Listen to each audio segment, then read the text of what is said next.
leyenda hoy se reinventa junto a la Orquesta Sinfónica de la Universidad Autónoma de Nuevo León en su 65 aniversario.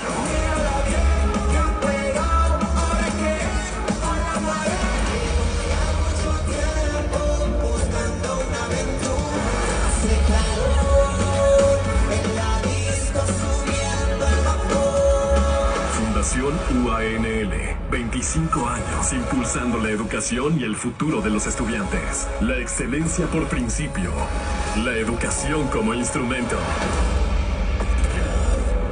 La Universidad Autónoma de Nuevo León, la Fundación UANL y EXA FM 97.3 presentan La Leyenda.